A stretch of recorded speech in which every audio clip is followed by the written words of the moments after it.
We're joined in the media center by number one qualifier in funny car, Matt Hagan, 3.998 seconds at 316.01 miles an hour. His first number one of the season, 16th of his career, and it also was the first 3-second run here at Lucas Oil Raceway. Matt, everybody kind of came out this morning looking at the weather, looking at the conditions. Did you guys think the track had a 3 in it when you pulled up? Well, I mean, obviously Dickie did. The sun was in and out, and he just said, "Man, what do we got to lose?"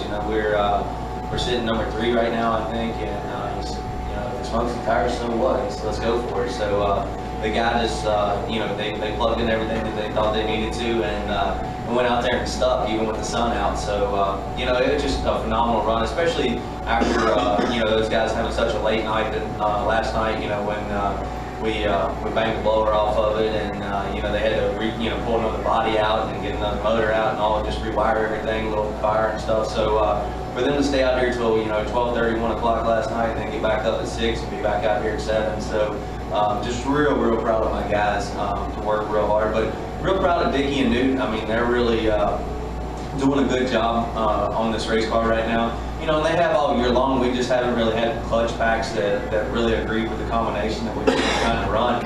And now, our testing out here, we came out here and tested before, I guess this race here last week or so, and that was the best test session I think we've had all year long, since I've been with Dickie and them. And we tried some new stuff, and the car really responded. So we rode in here this weekend having a really good feel for things going on, the racetrack and the race car. So, if anything happened that helped us, it was definitely getting our clutch back, that's responding to the changes that he's making out there.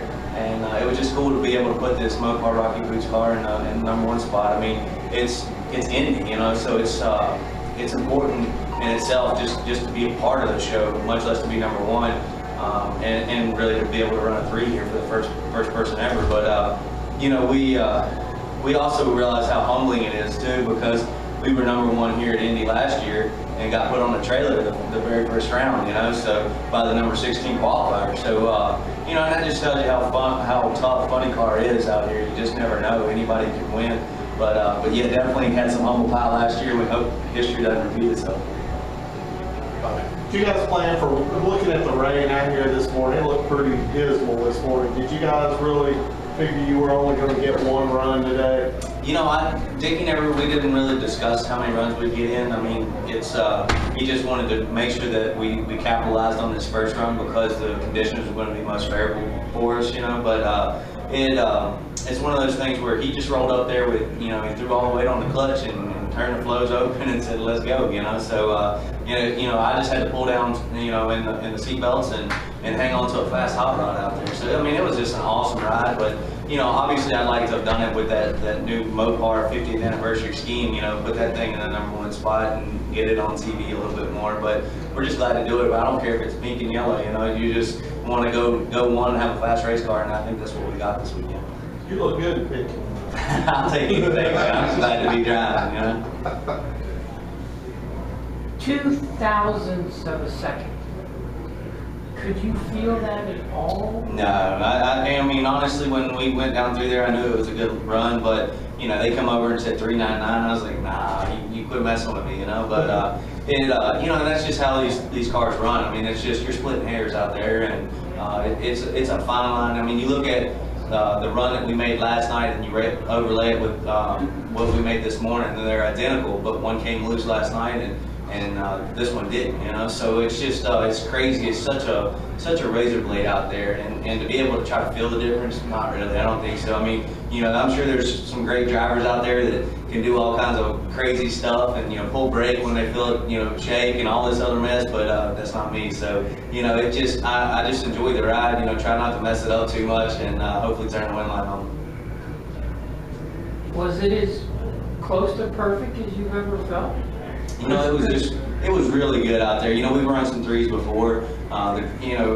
The thing that impressed me was there was a lot of humidity in the air, a lot of moisture. The sun was out, it was in and it was out. So just the stuff that Dickie had to do to the race car to make it run a 3 in those conditions. I was really impressed, and I've been able to see a lot of stuff out here in a short amount of time. that guy definitely, you got to take your hat off to him because he had it all together for that run with those conditions.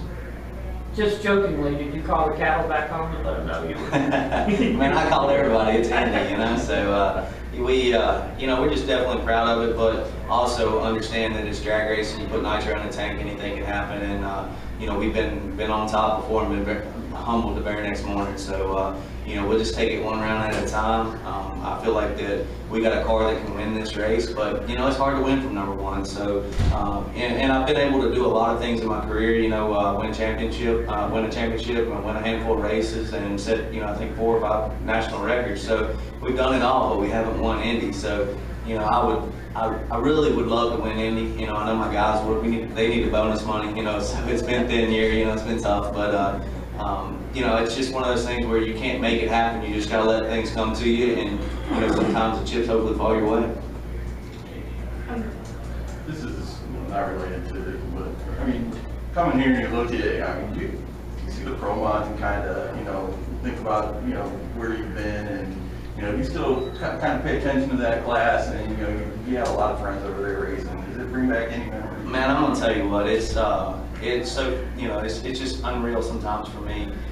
Just like I got up this morning, I'm like, man, I get to drive a nitro funny car. I'm a nitro funny car driver, and you tell yourself that, and you're like, damn, that's cool, you know what I mean? And it's just, I don't know. I mean, sometimes it just doesn't really set in that how privileged you are and how blessed you are and how lucky you are to be able to do what we do out here.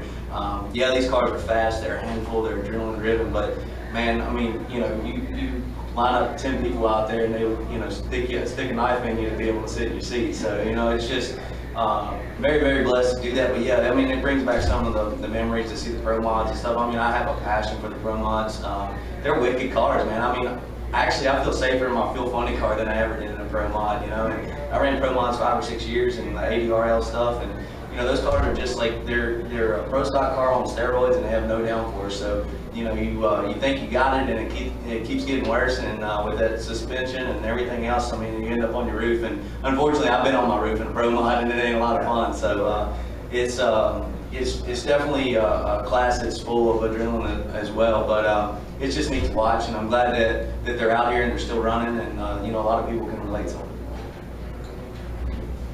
Winning here tomorrow would obviously be huge for you. You've already said that.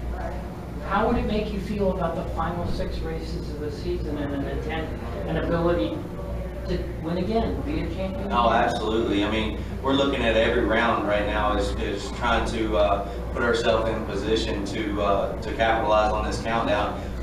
The countdown is so huge, it changes all the dynamics with everything that we do out here. To be able to go out there and reset the points and take a guy that's just dominated like the Force cars have this year, and bring him back to earth a little bit, you know what I mean?